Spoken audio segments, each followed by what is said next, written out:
को पता है कि इंडिया का ये बैंक है, लेकिन सिंगापुर में अलग बैंक होता है। तो इस तरह के सिक्के वहाँ के लोगों में काफ़ी पॉपुलर था, लोग खरीदना चाहते थे। वहाँ पर जो भारतीय लोग होते हैं वो भी इस तरह के सिक्के खरीदना चाहते थे। तो अगर आपके पास भारतीय रिजर्व बैंक यानी कि रिजर्व बैंक ऑफ इंडिया वाला सिक्का है, जैसे कि ये 10 रुपये वाला है, ये 5 रुपये वाला है, ये 2 रुपये और 1 रुपये वाले हैं। तो इस तरह के अगर आपके पास सिक्के हैं जिस पर इस तरह से टाइगर बना हुआ है और एक नारियल का पेड़ है, तो इस तरह का सिक्का अगर आपके पास होता है तो इसको आप सेल कर सकते हैं। इसकी जो वैल्यू आपको मिलेगी वो आपको लगभग 75,000 रुपये मिल सकती है। जी हाँ, 75,000 रुपये तक आपको इसकी वैल्यू मिल सकती है। विदेशों में इसकी कीमत ज़्यादा होती है, लेकिन यहाँ पर आप सभी को बता देना चाहता हूँ कि विदेशों में सेल करने पर टैक्स देना पड़ता है, लेकिन अगर आप इंडिया में सेल करते हैं और आप 5 लाख से कम के नोट और सिक्के को सेल करते हैं तो फिर आपको कोई भी टैक्स नहीं देना पड़ेगा।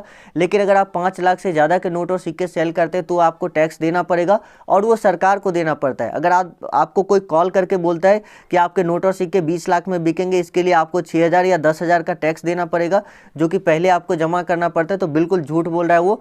जब पैसे आपके हाथ में आएंगे आपके ऊपर डिपेंड करता है कि आप टैक्स देना चाहते हैं नहीं देना चाहते, ये आपके ऊपर है। लेकिन फिर भी सरकार का नियम है कि अगर आप 5 लाख से ज़्यादा की कोई चीज़ें सेल कर रहे हैं तो आपको टैक्स देना चाहिए। ठीक है, चलिए अब बढ़ते हैं नेक्स्ट जो है आपको कॉइन बता देता हूँ, जो नोट और सिक्के। देखिए इसमें आपको 3-4 और नोट और सिक्के बताऊंगा जो कि काफ़ी ज़्यादा रेयर है, और आप सीधा व्हाट्सएप पर फोटो भेजेंगे। जी हाँ, कोई प्रोसेस नहीं। उसके बाद इस तरह का 100 रुपये का नोट आपने देखा होगा। अगर आपके पास है तो बहुत अच्छी बात है, अगर नहीं है तो फिर टेंशन मत लीजिए, क्योंकि ये नोट जो है बहुत ज़्यादा कीमती है। तो अगर आपने पहले सेल कर दिया तो फिर आपको लॉस हो गया होगा। तो आप कमेंट करके बताइए कि आपने कितने में सेल किया था। अगर आपका सेल नहीं हुआ है तो भी कमेंट करके बताइए कि हमारे पास 100 रुपये का अशोक चिन्ह वाला नोट है, लेकिन अभी तक सेल नहीं हुआ है। आज के समय में ये नोट आपको 1,50,000 रुपये तक दिला सकते हैं। जी हाँ, ये 100 रुपये का आप देखिए, ये एग्रीकल्चर नोट भी बोलते हैं इसको। तो 1,50,000 रुपये तक आपको ये नोट दिला सकते हैं।